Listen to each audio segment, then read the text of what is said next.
ओम गुरुर्ब्रह्मा गुरुर्विष्णुः गुरुर्देवो महेश्वरः गुरुः साक्षात् परं ब्रह्म तस्मै श्री गुरवे नमः. Om.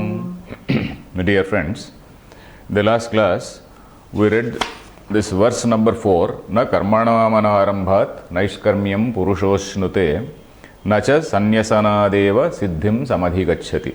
So Krishna told that a person does not attain that state of actionlessness by not commencing actions. And in the second line he also said that by merely renouncing all actions,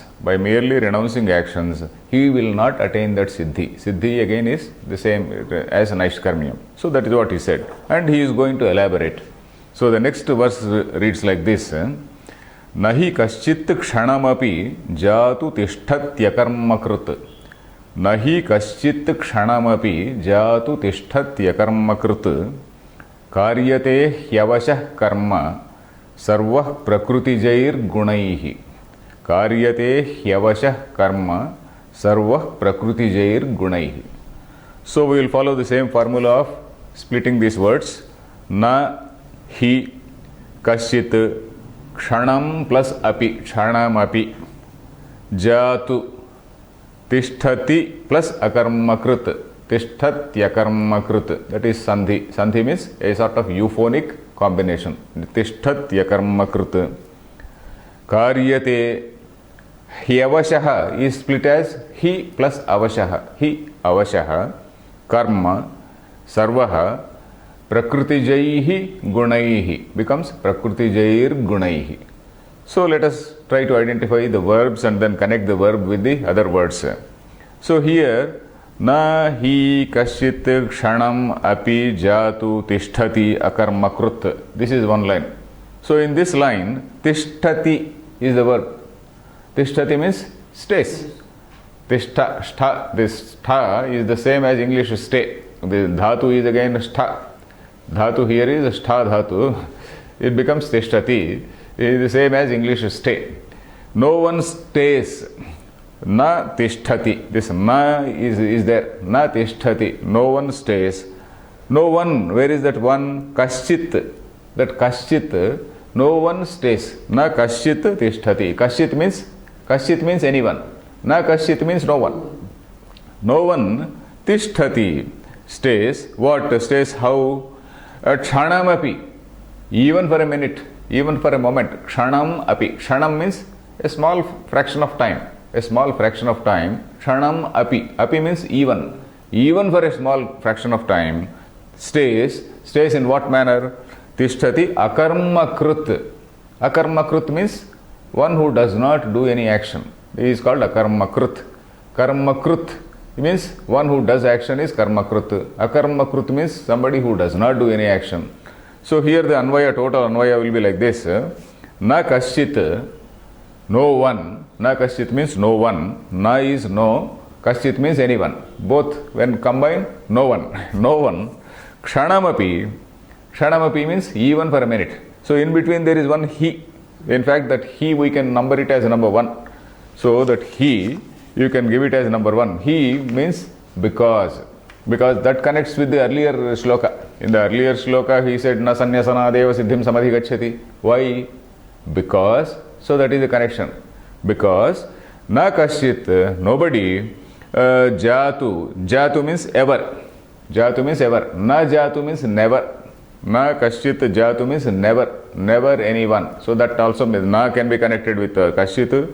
Na can be connected with jatu. That is na jatu means never. Tishtati akarmakrut. Tishtati stays. Akarmakrut means by not doing any action. So that means everyone does action. We say he doesn't stay idle for any minute. So you may say, okay, I am staying idle. But staying idle also is an action. So that of course we will see. Karma, staying idle also, that is again an action. So karyate hi avashaha karma. So the second line again, it is an independent line. He, again there is one he. He means because. Yasmat, because. Why? Sarvaha. Sarvaha means everyone. He, everyone. Prakrutijaihi gunaihi. So thus we can either start with Prakrutijaihi gunaihi or with Sarvaha. Sarvaha means everyone. Prakrutijaihi gunaihi. Prakrutijaihi gunaihi means by the gunas which are originated from the Prakriti. I will explain this thing. By the gunas, Prakrutijaihi gunaihi is in Trutiya Bahuvachanam. Trutiya, we know, instrumental case, plural. Instrumental case, nominative case, objective case, instrumental case, dative case. So that is how that vibhakti goes on. So this is in Trutiya vibhakti, in other words, instrumental case, and also plural. Prakrutijaihi gunaihi means there are certain things called gunas born of this Prakriti. What is that Prakriti? What are those gunas? I will explain. Prakrutijaihi gunaihi sarvaha, everyone. Karyate. Karyate means he is made to do.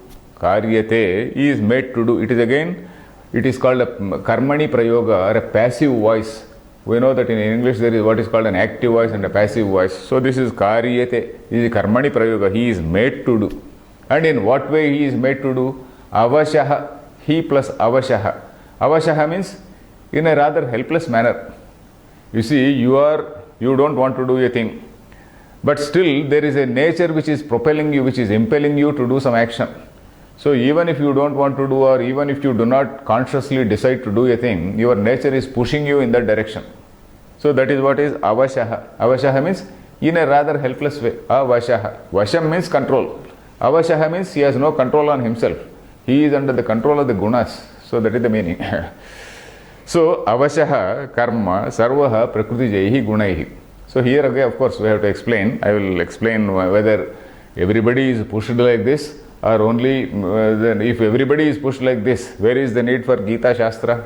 Where is the need for Krishna to tell about all this? So Krishna is ultimately going to say that these gunas are something which is, they are trying to control you. Come out of the fold of these three gunas. That is the message of Gita. Come out of the fold of these three gunas, you shake off. You are an independent man. You are not bound to do a thing.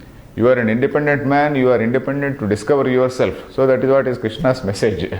So Nistraigunyo Bhavarjuna, that sloka also we are going to see in the same chapter.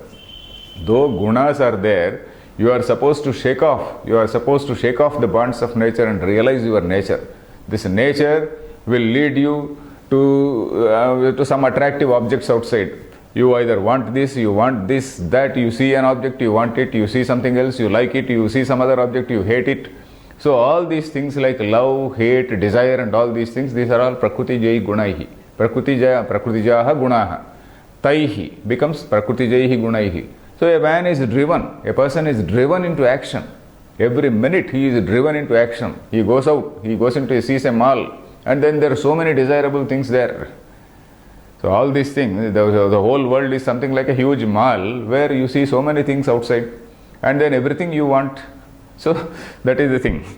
So let us come to the shloka. So the first line, the order is he, because na kashit, no one, kshanamapi, even for a minute, tishtati akarmakrit, stays without doing any action. Because, again, he, because sarvaha, everyone, prakrutijaihi gunaihi, either that you can put that one on prakrutijaihi gunaihi or sarvaha. You are showing that shloka? Yes, sir. Okay, sarvaha, everyone, the avashaha karma karyate. Avashaha means in a rather helpless way.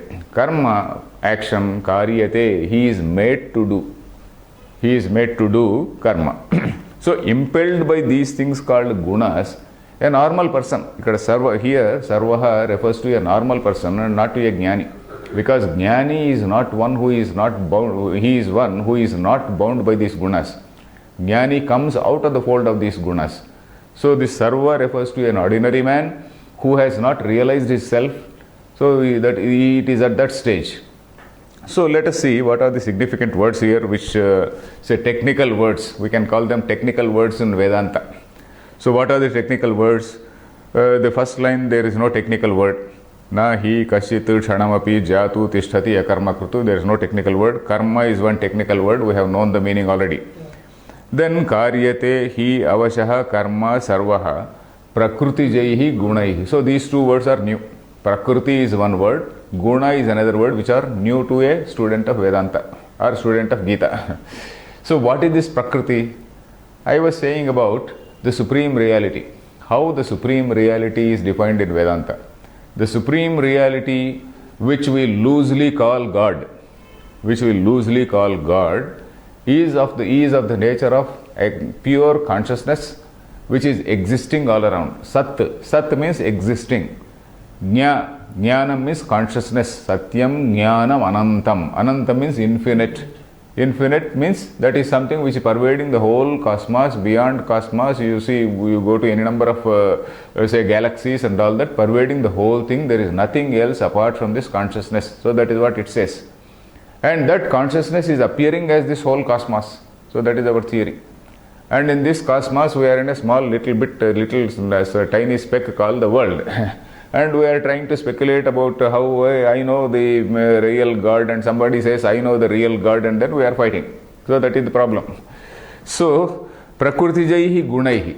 So in that, from that consciousness, there is an ability to manifest. I think I told in the last class, I told that there is an ability in this consciousness has a power of manifesting. So that power of manifesting is called Prakriti, Prakarshena Karoti. That is Prakriti. The meaning of Prakriti means pra again is one, kru is the same as create. Prakriti, Prakarshena creates. It shows itself in diverse fashions. Karoti. There another word for Prakriti is Maya. Another word is called Avyakruta. Okay, we'll see that when we come across those words. Then Guna. Guna is another technical word. So this whole Prakriti, that manifesting ability, in what manner does it manifest? So our ancients, our forefathers, are people who envisaged these, these Upanishads and all these things, who had vision of these Upanishads. So they have observed all things which are there in the cosmos.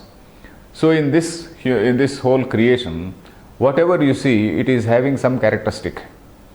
In human beings, let us say, in human beings, if you take, there are some people who are calm, quiet, contented, who are devoted to knowledge, who are devoted to studies, very truthful, very straightforward. So that is one type. There is another type who are good, no doubt, but then who are very aggressive, who want to dominate others, who want to possess things, who want to acquire things. So that is another type. There is another type which is lazy, totally lacking in initiative, something which is dull, something which is sleepy in nature, sleepish, sheepish. So that sort of type is another thing. Even food, suppose you take some food. Certain foods, they give some peace of mind, they integrate with the body, they give you some peace of mind, they make your mind calm, and then they don't excite you, they are quiet, they don't excite the stomach, they neither harm you, they go to the strengthening of the body-mind complex. So there are certain foods which are there. There are some other foods which excite a person. There are some other foods which dull. Suppose you take some LSD or some drink or some morphine or something like that, they are there to dull the mind. So that sort of thing. So in everything, practically everything in the universe can be characterized into these categories. So that is how our ancients who have observed the nature, they said all those things which are characterized by the features like contentment, happiness. Though he is not very rich, he is happy. He need not be very rich. He is happy. He is having that ability to pursue knowledge. He is having that clear thinking. And he is a straightforward man, honest, mentally honest. So all this mental honesty, which is called Shaucham. Shaucha, there is two types of Shaucha, we say.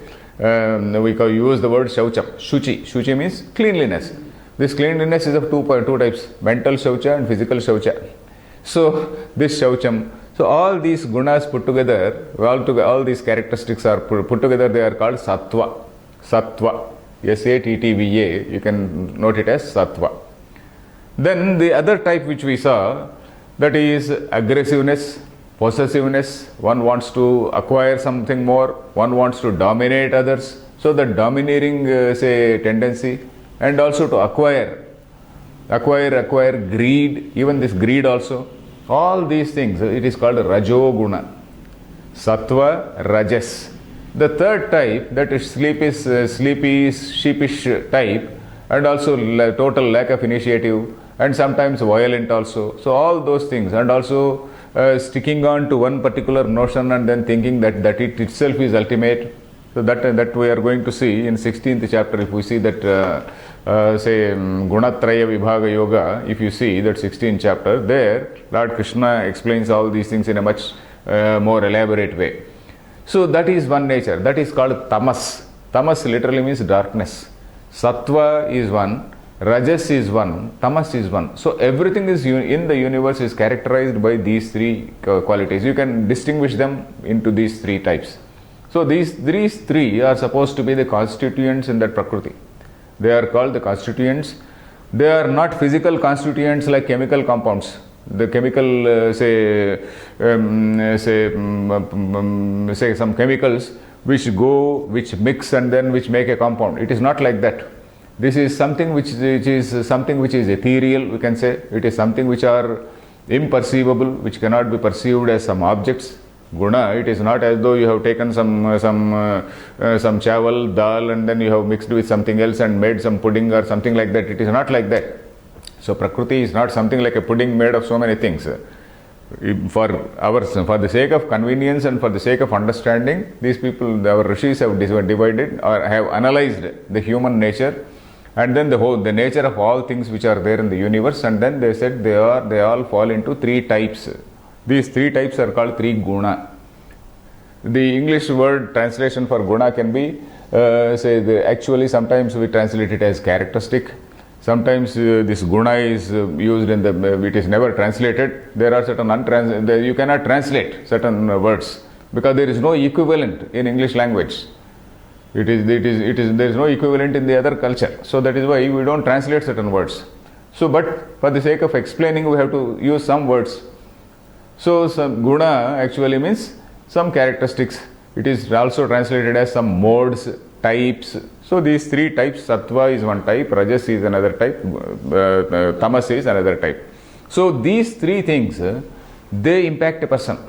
So you find somebody who is dominant, whose dominant nature is sattva.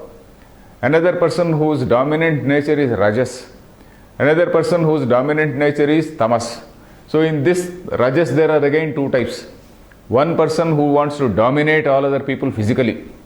There is another person who wants to grab all money of others, who wants to grab more money. So that is acquisitiveness in terms of money. You can compare it with some multinational.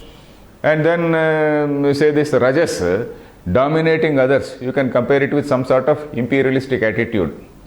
So you want to possess, you want to take control of everybody, dominate the whole world. That is imperialism, isn't it? So this rajas has two branches. That is, one is imperialism combined with multinational approach. So that is what is rajas. Sattva guna is being contented, happy, cool, not getting perturbed. You may be beaten by somebody, getting beaten by somebody, but still you are cool. Tamo guna is another thing, some foolhardy approach to things, and then just sticking on to something, and then that considering that as the ultimate. So in fact we have to see 16th chapter also for that, to understand what is this sattva, rajas and tamas. So these are called gunas. So here I think we will stop this shloka. Next shloka, what is time left? 11 minutes. Then we will start the next shloka. We will start the next shloka also.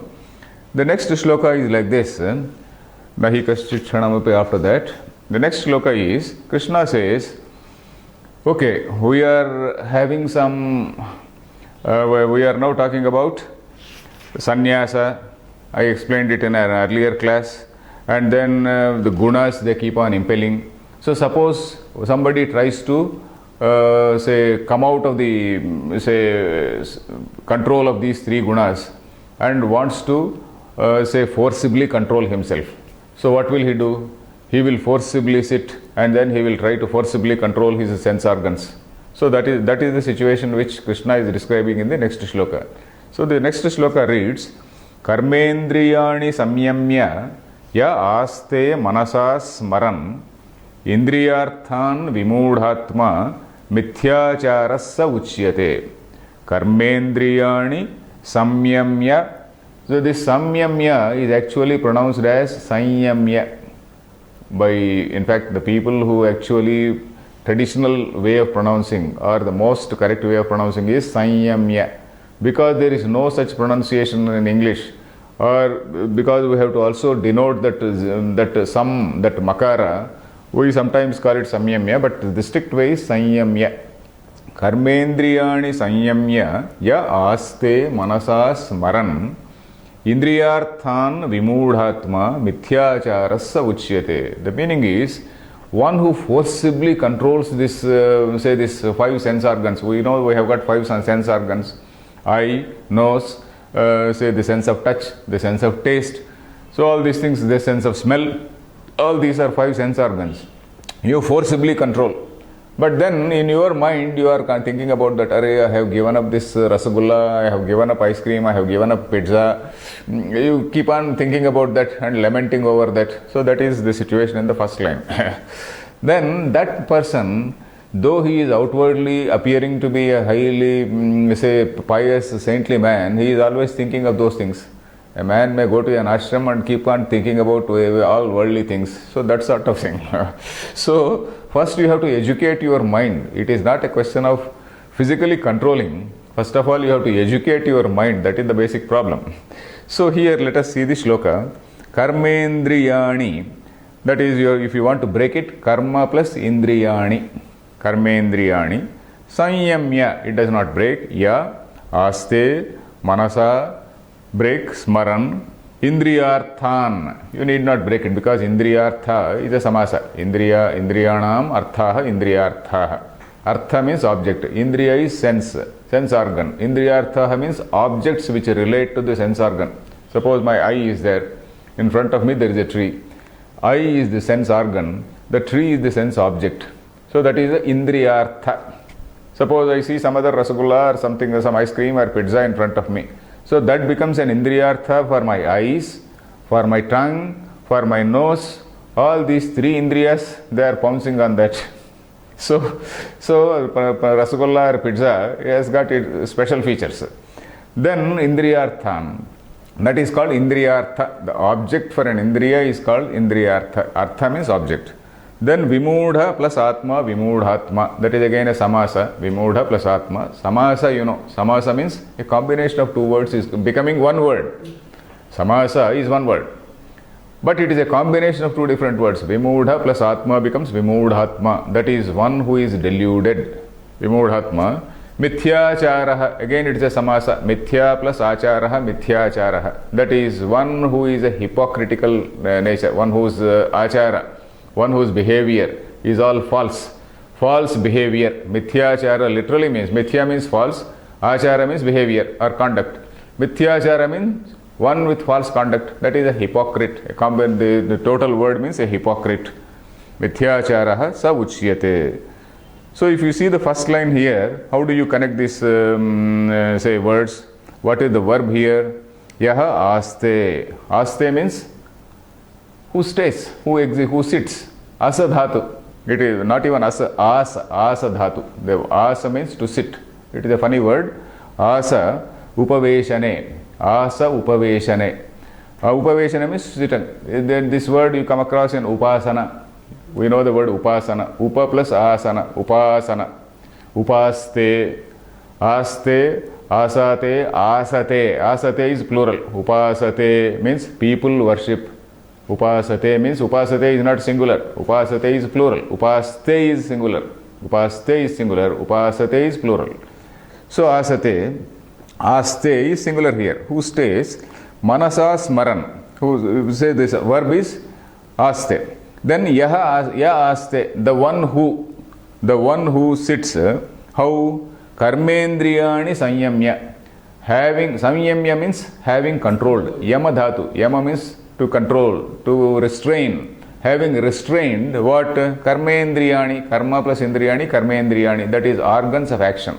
There are two types of indriyas. Indriya means say the organs which move towards the objects.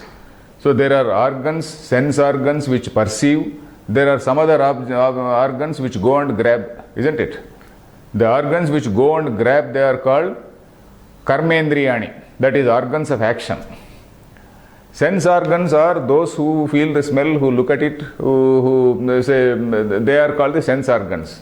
So sense organ is Jnanendriya. Karmendriya is the actual organs which go and actually enjoy those things. So Karmendriyani Sanyamya, one who has forcibly controlled or restrained this Karmendriyani, and then he aste manasa smaran aste. He keeps on, he stays remembering them, recalling them, doting on them. That is that manasa smaran. He is doting on them. Manasa smaran. Smaran means recalling. Smriti. Smriti means recalling. Manasa smaran, gachan, piban. These are all Shatranta words. They are called Shatranta. We need not go into grammar. Piban, drinking. Piban aste. He is just sitting drinking.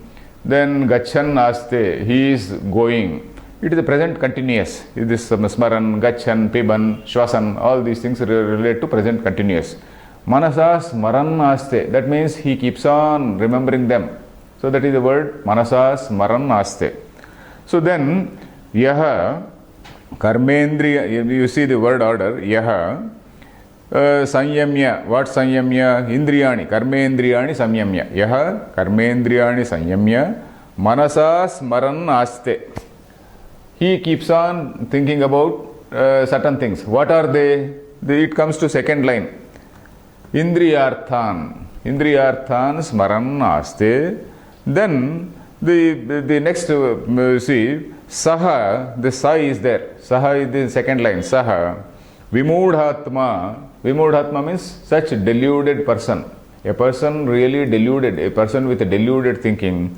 Mithyacharaha uchyate. Mithyacharaha means a person of false conduct, false behavior. Mithya is false, achara is behavior or conduct. A person of false conduct means a hypocrite. Outwardly he is something, inwardly he is something else. So he is called mithyacharaha. So uchyate. Uchyate means he is told, he is called like that. He is called means called by whom? Called by loka, called by people. Called by people as a mithyachara. The verb in uchyate is vacha, vacha dhatu, vacha paribhashane. Vacha paribhashane means he is vakti, vakta. You know the word vakta. Vakta means an orator, a speaker.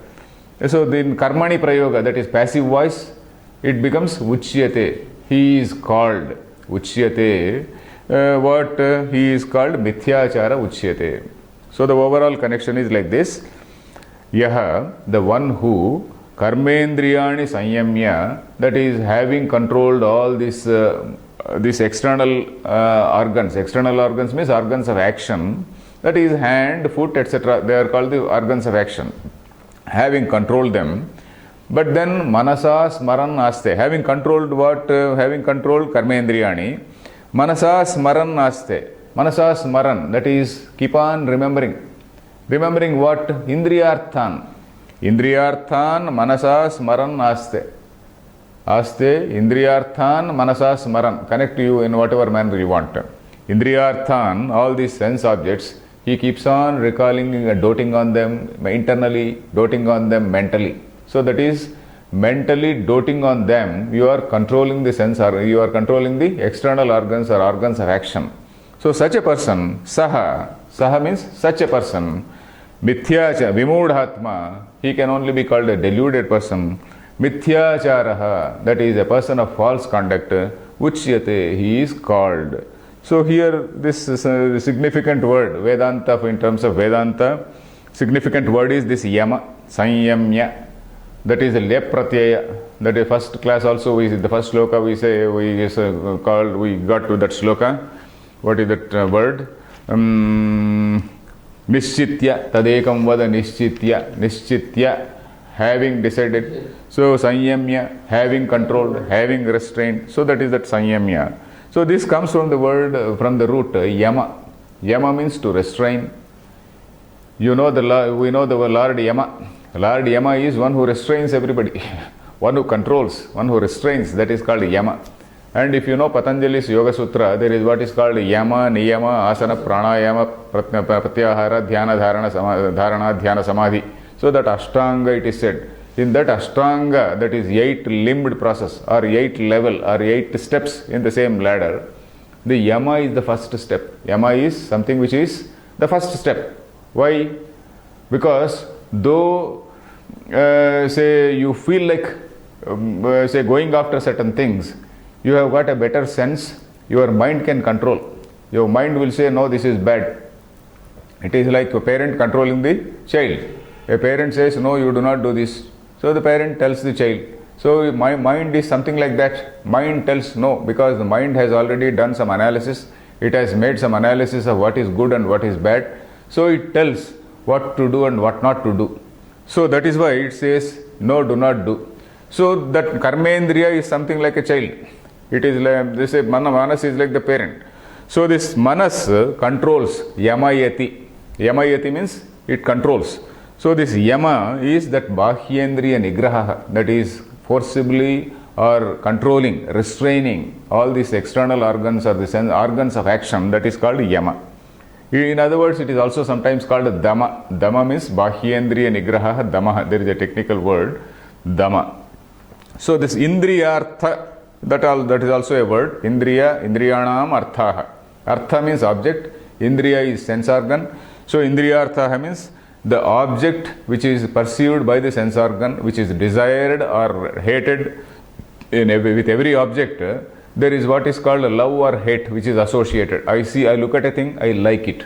I look at something else, I don't like it. So that is love and hate. They are again connected with this our impressions about that object, our experience with that object. So these indriyarthas. So there are all these indriyarthas. This Vimudhatma keeps on thinking. Mithyacharaha, there is no technical word here. So these two words are Samyamana and Indriyartha. These are two technical words. So we will take up the next shloka in the next class. Thank you.